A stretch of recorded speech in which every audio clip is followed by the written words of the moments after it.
Hi అండి, welcome to my channel Sam kitchen. ఈరోజు recipe మేక తలకాయ కూర. ఈ కూర నోటికి చాలా బాగుంటుందండి. ఒకసారి ఇలా ట్రై చేయండి, తప్పకుండా నచ్చుతుంది. ముందుగా మసాలా ప్రిపేర్ చేసుకోవాలి. కొబ్బెర, అల్లం, వెల్లుల్లి, చెక్క, లవంగాలు, ధనియాలు వీటిని మిక్సీ జార్లో వేసి కొన్ని వాటర్ పోసి మెత్తగా పేస్ట్ చేసి పక్కన పెట్టుకోవాలి. తర్వాత స్టవ్ వెలిగించుకొని గిన్నె పెట్టి ఆయిల్ వేసి చెక్క, లవంగాలు, ఉల్లిపాయ, పచ్చిమిర్చి, కరివేపాకును వేసుకొని బాగా వేయించుకోవాలి. ఉల్లిపాయ బాగా వేగిన తర్వాత టమాటా ముక్కలను వేసుకోవాలి. టమాటా ముక్కలు మెత్తబడేంత వరకు వేయించుకొని తర్వాత ముందుగా ప్రిపేర్ చేసుకున్న మసాలా పేస్ట్ను వేసుకోవాలి. మసాలా పేస్ట్ను వేసి ఇలా ఒకసారి కలుపుకొని నూనెలో బాగా వేయించుకోవాలి.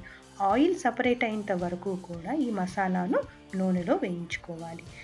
ఇలా వేగుతున్నప్పుడు నేను ముందుగానే ఈ మేక తలకాయ ముక్కలను కుక్కర్లో వేసుకొని ఉప్పు, పసుపు వేసి ఒక 5 విజిల్స్ వచ్చేంత వరకు వాటిని ఉడికించుకొని పెట్టుకున్నాను. సో ఆ ముక్కలను కూడా మనం ఇప్పుడు వేగుతున్న ఈ మసాలాలో ముక్కలన్నిటిని కూడా వేసి ఒకసారి ఇలా కలుపుకోవాలి. ఈ మసాలా ముక్కలకు పట్టేంత వరకు ఒక 2 నిమిషాలు వీటిని మగ్గించుకోవాలి. ఇలా ఉడుకుతున్నప్పుడు మసాలాలో ముక్కలు ఉడుకుతున్నప్పుడు రుచికి సరిపడా కారం, నేను ఇక్కడ 2 స్పూన్లు తీసుకున్నానండి. ఇంకా ఎక్కువ స్పైసీగా తినేవాళ్ళు ఇంకొక స్పూన్ ఎక్కువగా వేసుకోవచ్చు.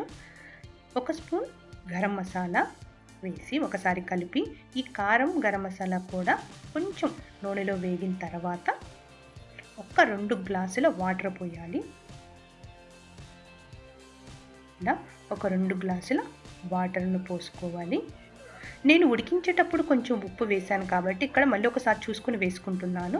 అలాగే మీరు కూడా రుచికి సరిపడా ఉప్పును వేసుకోవాలి. వేసుకొని కొంచెం కొత్తిమీరను వేసుకొని మూత పెట్టి ఒక 15 నిమిషాలు వీటిని ఉడికించుకొని స్టవ్ ఆఫ్ చేసుకోవాలి. ఇలా ఒకసారి ట్రై చేయండి, తప్పకుండా అందరికీ నచ్చుతుంది. ప్లీజ్ సబ్స్క్రైబ్ చేయండి, లైక్ చేయండి. Thank you.